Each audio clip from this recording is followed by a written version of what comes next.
Okay, Carlton and Margot have some biscuits. If Carlton gives Margot 53 biscuits, they will have the same amount each.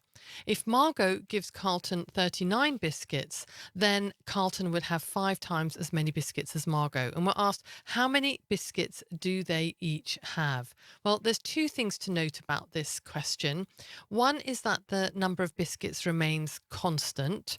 None are eaten or given away to a third party. Neither are any bought or baked. Okay, so it's all the same number of biscuits.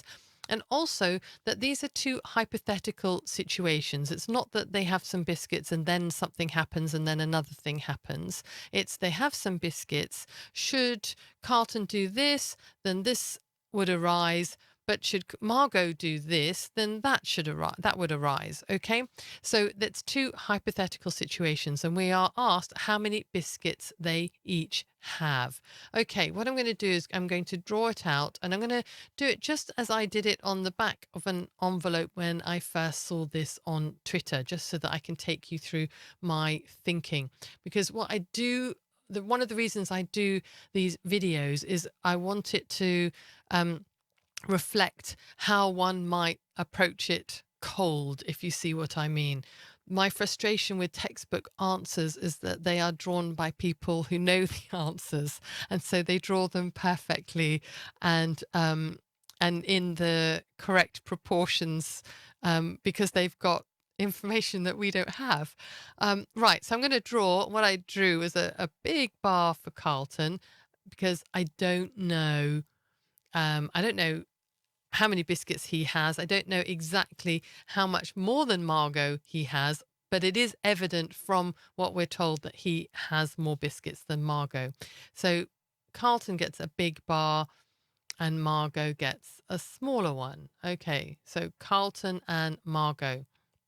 Right, let's look at this first scenario then. If Carlton gives Margot 53 biscuits, they'll have the same amount each. Right, I love questions like this. And when you're doing bar models, because bar models really illustrate what's going on here in a way that isn't so obvious when you're trying to puzzle it out for yourself. If you think about it, let's look at the difference between what Carlton and Margot have. Okay, actually, that's the point. What I want to mark in is the question, because I'm going to be messing around with these bars. That's what I want to know. Okay, that's what Carlton has, and this is what Margot has. Okay, these are my questions. Okay, that's what I'm trying to answer. Okay, so we're looking at the difference between Carlton and Margot. And in questions where they say that, someone has more than somebody else, and should the first someone give them an amount, which means that they end up with an equal amount, well, when you draw it out like this, it becomes obvious that the person must be giving away half of the difference. Okay, so let's just try and eyeball this. So let's say that's the 53. Okay, here we go, 53. And this is what's going to be added to Margot's. Okay. And I think that's just something that jumps out when you do it as a bar model. Okay. Which is why I wanted to illustrate that point. So that's coming to here. And actually, given that we've made that point, we might as well give that a value, because that difference is going to be 53 times 2, which is 106.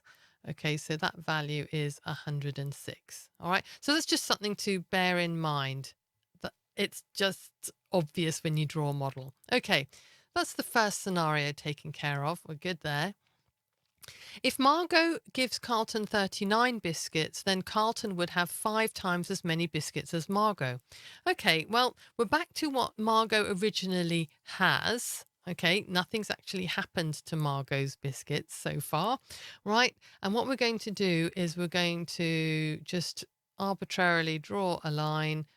I did want to draw it in black. And maybe better. There we go. So there's our 39 biscuits that we're going to take from what Margot has. Okay, she doesn't have these 53 biscuits. That was this hypothetical scenario.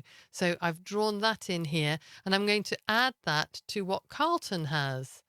Okay, so I'm going to add this 39 biscuits. And again, Carlton has these 53 biscuits. They are his. Okay, so this is his original bar, remember? And we're adding the 39 there. Okay, right. Now, what are we told? What's the interesting information? Well, there's actually quite a lot. Firstly, we're told that should this happen, that Carlton would have 5 times as many biscuits as Margot. So that would be a 1-to-5 situation. That means that Margot would be left with 1 part. And if Margot has 1 part, then should this happen, that the 39 is taken from Margot and given to Carlton, that means that this would constitute 5 parts. Okay. What we can also do is that, given that we know that this difference, this was 106, we can also work out this.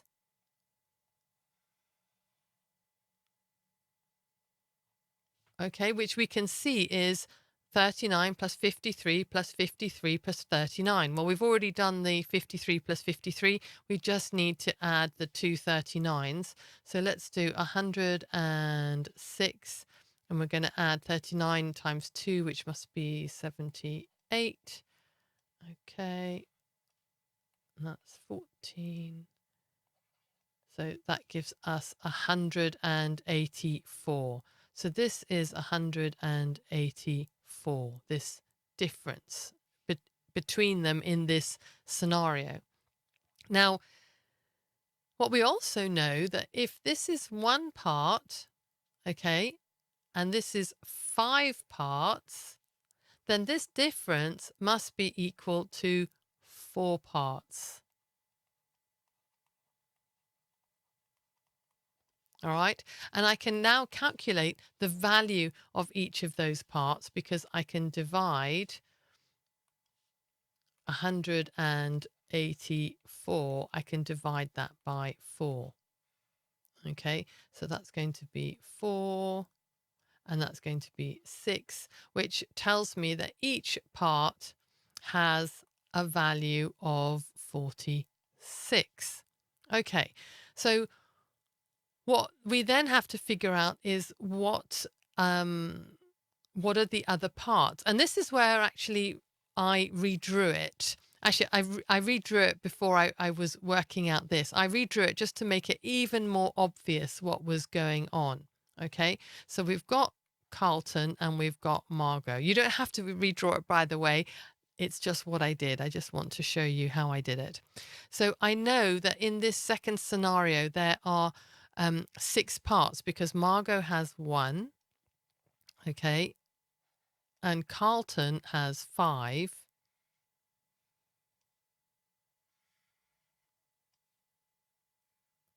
and the total would be 6 parts.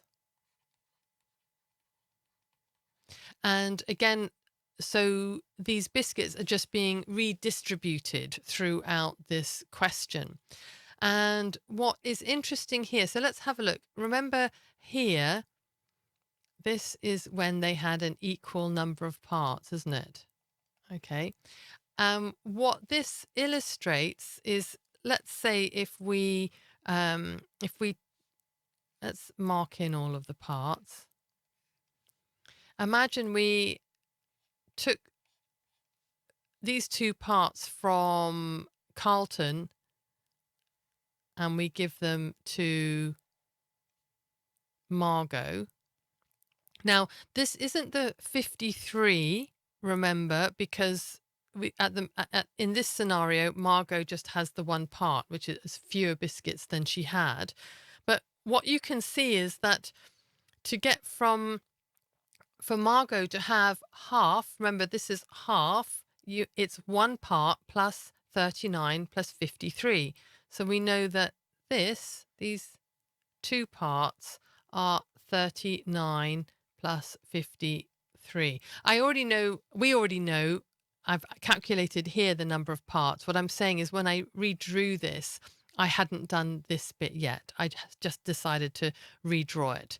So, but let's see how this works out. So 39 plus 53, well, that is going to give us 92.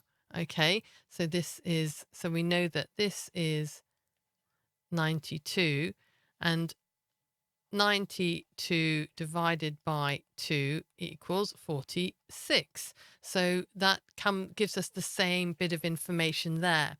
And what's also really obvious then, it makes it really clear to see what Carlton has. So so this is 46, 46, 46. This is 46, 46, and 46. Let's look at what Carlton has at the beginning. Well, he has this 53, but he doesn't have this 39. Okay, so this takes him up to, this is when he has, remember, this must be 3 parts. So this is half. So this is 3 parts. All right. So this must be 46 plus 46 plus 46. This is 3 parts. It's just more obvious to see it here. And if we want to calculate what Carlton has, we need to do 46 times 3 and then add the 53. So 46 times 3. In fact, we just could have done it 92 plus 46. Okay, so hang on. So that gives us 138. Okay, so this is 138. And then I want to add the 53 that he actually has. I'm just going to do this down here.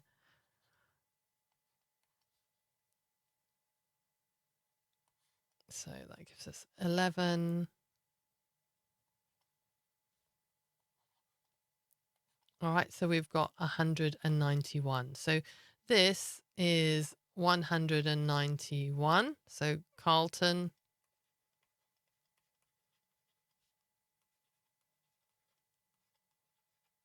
And what does Margot have? So Margot has, well, if we look at what she has, she's got 1 part plus the 39. She never had this bit, remember? So we've got 46 plus 39,